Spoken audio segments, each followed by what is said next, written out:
Alrighty, today we're going to be threading the Baby Lock Elizabeth, which is the BL200A.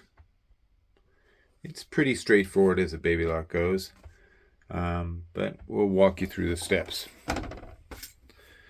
You've got your horizontal upper thread spool pin here, and we're going to start with that. I'm just going to use a basic Gutermann thread.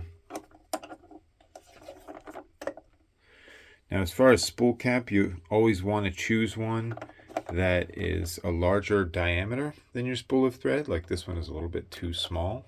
And you want to do that because it allows the thread to leave the spool of thread and enter the machine without ever touching the edge of the spool, which a lot of them have little sharp edges from manufacturing. The thread can get caught on those, and then the needle bends, and then you get damage inside the machine, which I end up having to polish out and readjust.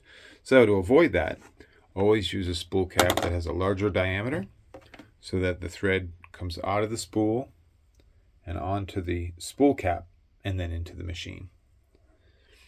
All right, so we go up here to number 1, down underneath here to number 2. Now you notice how there's solid lines and dotted lines. The dotted lines are for the winder. So that's a separate operation that I'll talk about in a different video. But we're going with the solid lines. That's for threading. You follow the arrow over. Now when you're doing this, make sure that your presser foot is up before you start threading. Okay?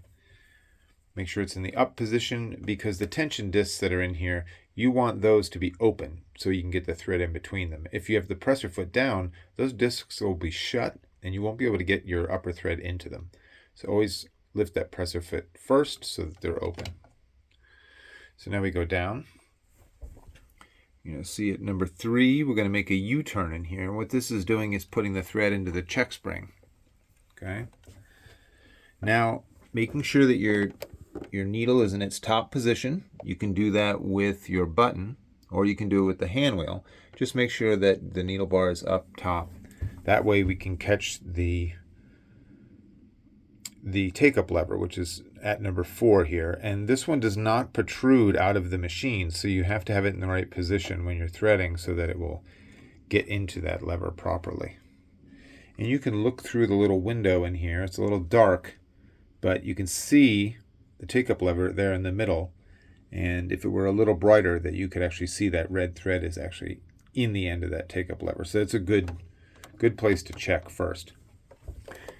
And then we come down, and you have a needle clamp guide right there that you can see it snaps into, and that holds it into place. And then we're going to put the thread into our threader unit, and it cuts off over here on the side cutter, just like that. Another reason why you want your needle bar to be in its top position is so it will be aligned for this threader. So on this threader, it's fully mechanical.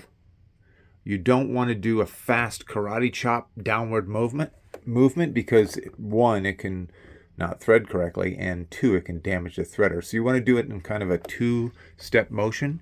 You want to bring it down and then push it the rest of the way. And that will deposit the thread into the needle.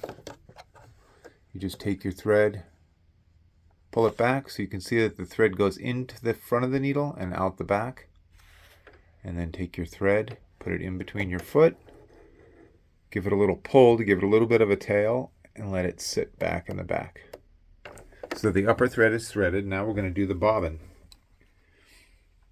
Okay, this machine uses a 15 class bobbin. You should use a plastic 15 class bobbin for this black plastic bobbin case. All right, and if you look here, there is a diagram, and it shows you how the thread should go in. So as you can see, the thread is coming off of the bottom and going to the left. You could put it in like this, where the thread is coming off the top, but you can get jams, and you won't get as good a stitching that way. It's not the right way. You always want your thread to make a U-turn when it goes into its bobbin tension. So we're going to go ahead and drop that in there, and then you've got a little path. You can see that the thread is coming off of the bottom and going to the left. You could put it in like this, where the thread is coming off the top, but you can get jams, and you won't get as good a stitching that way. It's not the right way. You always want your thread to make a U-turn when it goes into its bobbin tension. So we're going to head and drop that in there, and then you've got a little path. You put it underneath here, follow that arrow. That's going to deposit it. You'll feel it when you pull. There'll be a little bit of drag. That means it's in the bobbin case tension. Pull the thread over to here where there's a blade right at the end, and that will cut it off. Then you're going to get your bobbin door, put it under the little tension spring, snap it into place. And that's everything you need to know to thread a baby lock Elizabeth.